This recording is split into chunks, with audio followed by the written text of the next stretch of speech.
Noite do cachorro quente em família na casa da sogra, e dessa vez não fui eu que fiz, eu filmei ela fazendo. E um cachorro quente caseiro bem caprichado é muito bom, né, amigas? Então minha sogra já começou ali, né, colocando a batata pra cozinhar, porque tem que ter purê de batata, né? E ela já colocou as salsichas ali pra ferver, e aqui a gente só gosta da salsicha que começa com a letra P, a gente não compra outra. E gente, cada um tem seu jeito de fazer cachorro quente, né? Esse é o jeito da minha sogra, eu faço diferente dela, cada um faz diferente de todo mundo, né? Senão não teria graça. Não é verdade? O importante é que ficar bom no final, tá tudo certo. Aí outra panela ela foi fazendo molho, né? Colocou cebola com vários temperos ali pra fritar. Depois ela já veio com tomate, orégano. Aí colocou uma passata de tomate também, que é um molho mais grosso do que o molho de tomate normal, né? E colocou milho com água e tudo, não me pergunte por quê. Ela disse que é pro molho ficar mais docinho. Meu cunhado queria comer cachorro quente com vinagrete, então ele foi lá fazer o vinagrete, né? Até colocou o Lucas, que é o meu marido ali, ó, pra picar cebola, tava até chorando. Porque aqui pra nós, gente, não é comum, sabe, ter o vinagrete no cachorro quente. Eu acho que é mais comum lá pros lados do Rio de Janeiro, né? Mas já que ele queria, ele foi fazer. A gente é do Paraná, né? E eu sei que em cada lugar do Brasil se come cachorro-quente de um jeito. Tem gente que o cachorro-quente é só com carne moída, né? Tem gente que come com purê, tem gente que come sem, tem gente que gosta de colocar ovo de codorna. Até repolho eu já ouvi falarem que come com cachorro-quente. Mas o nosso é desse jeitinho que vocês estão vendo. Vocês viram ali que tinha bacon fritando já, e minha sogra foi finalizar, né, o purê de batata com creme de leite, requeijão, margarina. E é um caminho sem volta depois que você começa a comer o cachorro-quente com purê. Vai falar que não é verdade. Experimenta aí. É muito bom. Depois que você come o cachorro-quente sem purê, você vê que falta alguma coisa. Aí a minha sogra tava ali finalizando o molho de salsicha dela. E ela escaldou a salsicha 2 vezes, vocês viram, né? Então, sem julgamento. Ficou prontinho, gente. Olha a mesa da nossa noite de cachorro-quente em família. Tinha pão francês, porque cachorro-quente com pão francês é bem melhor, né? Fala aqui pra mim se não é verdade. Gente, é outro nível. Daí tinha purê de batata, tinha bacon, molho de cachorro-quente, batata palha,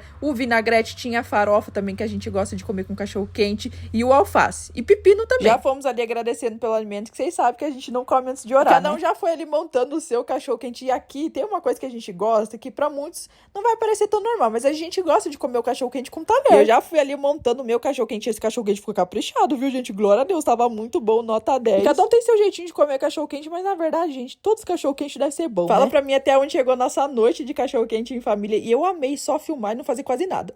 Fala pra mim se você aceitaria um ou dois desses. Que Jesus abençoe o seu lar e a sua família, amém? Beijo!